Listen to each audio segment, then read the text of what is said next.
Here we are for the third part of Apollo's class. And so Apollo is the first topic of this week. And you will see that each topic for the week is divided in mini videos. So to cover more or less an hour of a normal lecture in class. So this class is dedicated again to Apollo, but especially concentrated to his unhappy love affairs. So let's start. Why to analyze his love affairs? Because this helps us understanding the God's complex nature. But not only this, the many contradictions of the gods that reflect the human nature.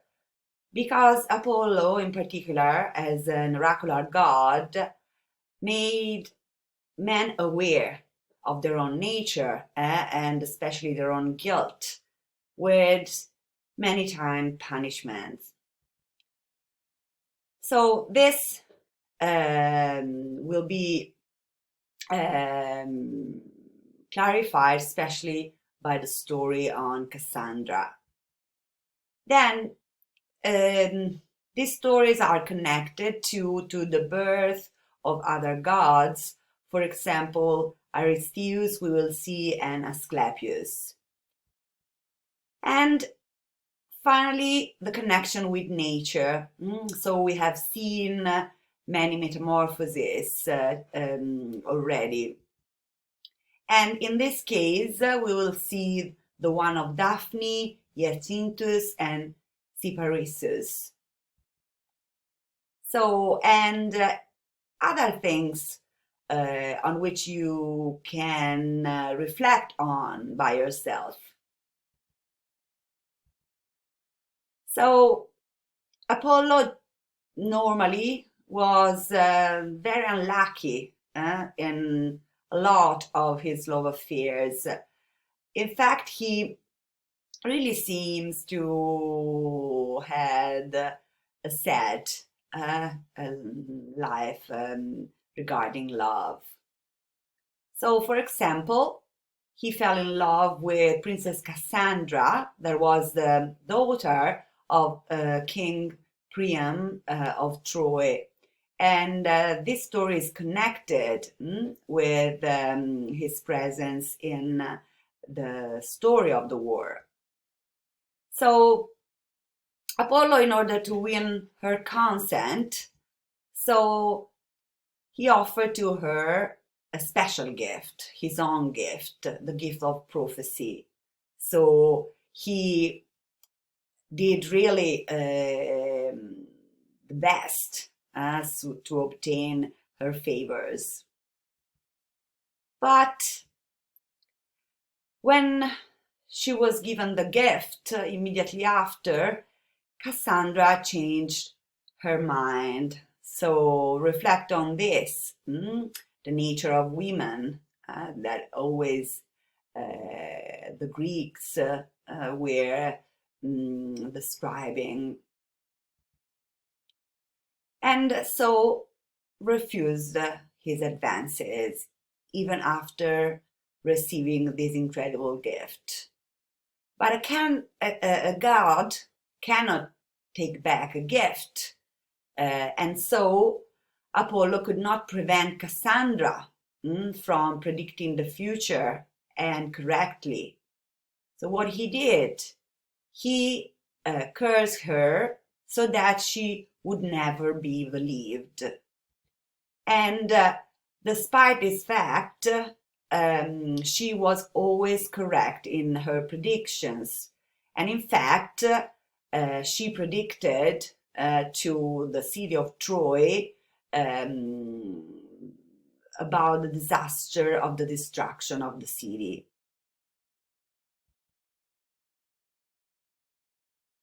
This is the moment of another princess, Princess Cyrene, Cyrene. Here in this beautiful painting of the 19th century, you can see Cyrene, Cyrene, tending the herd. So she was another mortal, that was very important in Apollo's love life.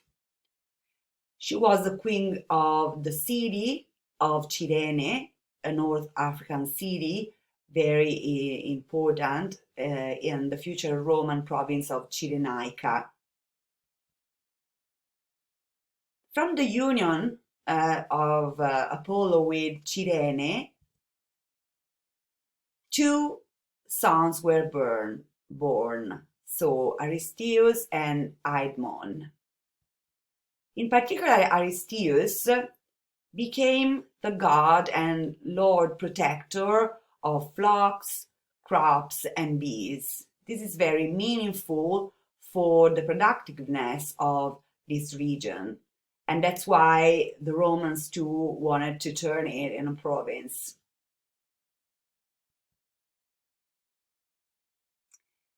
Now is the moment of the story of Daphne, another unhappy love affair for Apollo, but for this girl too. So Daphne was a nymph, and she tried to flee from him, even if Apollo continuously pursued her. So she called up the gods for help to save her from his advances. And so the gods transformed Daphne into a laurel tree. Here you can see in this beautiful statue in the Galleria Borghese in Rome by Gian Lorenzo Bernini, the moment in which she's transforming in the tree. Apollo, so incredibly sad for this, vowed that the laurel tree, would be his special plant forever, and to sign forever his love for the nymph. Then again, a metamorphosis, of this young boy, Hyacinth. So this was another notable love for Apollo, and was this young Spartan boy called Hyacinth. So what happened? The boy was killed accidentally by a discus that Apollo threw while he was playing a game with the boy. So desperate, as you can see in the picture, Apollo, from the blood of the god, made a beautiful flower and named it after the boy. The characteristics of the flower are the color red and some white markings that resemble the letters A and I, to be pronounced A. So this would sound like a morning cry, hey, to express mourning, as Apollo continued to do for his lover. So think about the myth, try to categorize it, reflect on it, while you are listening to this beautiful music by Wolfgang Amadeus Mozart. So you have the link down here, but then I'll post in the materials for the week regarding Apollo the link too. So please listen to this beautiful music. The next is another boy, Cyparissus, another unhappy love affair for Apollo. He was the son of a descendant of Heracles called Telephus, and he was one of the few, we must say, male lovers of Apollo. So the boy felt incredibly desperate, and his demise came from the fact that he, by mistake, killed the pet deer that was given to him as a gift by Apollo himself. So, filled with an utter guilt, the boy pleaded with Apollo to make him sad and to let his tears fall forever. So, for this, Apollo decided to cast a spell on Cyparissus, turning him into a cypress tree with the tree's sap as his tears. And in the tradition, the cypressus will be always connected with mourning, with sadness, with death, and that's why many cemeteries are full of this special tree. So let's see the birth of Asclepius. This is particularly important, and it's connected to the mortal woman Coronis.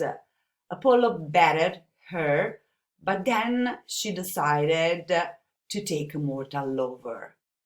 You can imagine that when Apollo was informed by this, about this betrayal, he couldn't believe. So the messenger was a crow, but Apollo first took the words as false, and so in anger turned the feathers of the crow from their previous white color to black. So this is the explanation for why all the crows are now black. So you see, myths to explain nature. Coronis was pregnant with Apollo child when she decided to sleep with a mortal man, and so Apollo in anger killed them both, but he rescued the child from her womb. At this point, the child, Asclepius, was given by Apollo to be raised by the good and sage centaur Chiron, from whom he learned many things and especially how to heal. Asclepius became so good in this that he started to bring the dead back to life. Zeus, at this point, angered so much, killed Asclepius with his thunderbolt. The reaction of Apollo, he was furious, and so he killed the Cyclopes who made for Zeus the thunderbolts.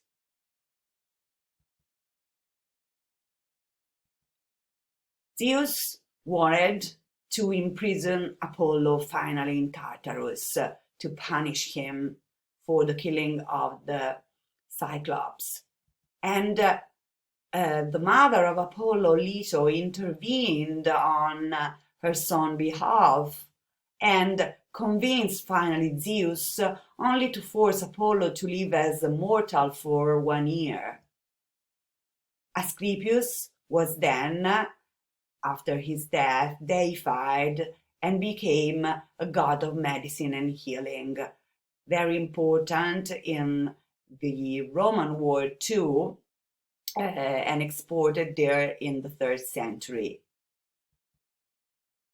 The symbol of the god was a special staff called caduceus that became the universal symbol of healing, and we have this staff as a symbol of doctors too.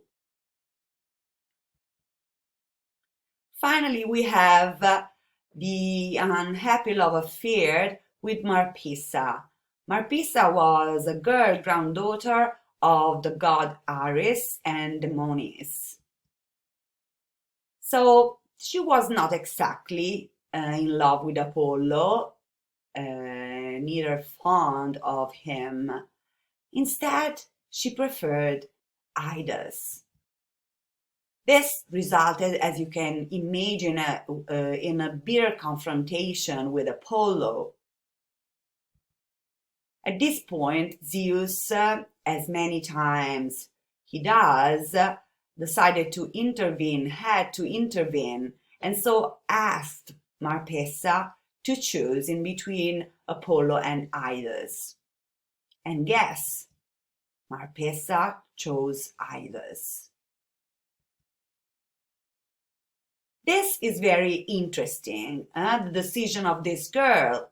And here we have to make a reflection too, because she believed that Apollo was unlikely to stay with her once she grew, became older, and so free. So this is very interesting because make us understand that girls, once they became adult and then old, were not respected anymore by men and husbands, less than before.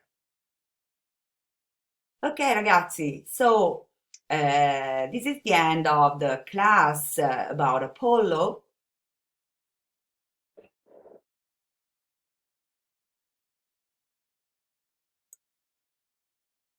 I'm sorry, I did a mistake. Sorry. So, this is the end of the class about Apollo, and the second topic of this week will be Hermes. See you soon. Bye.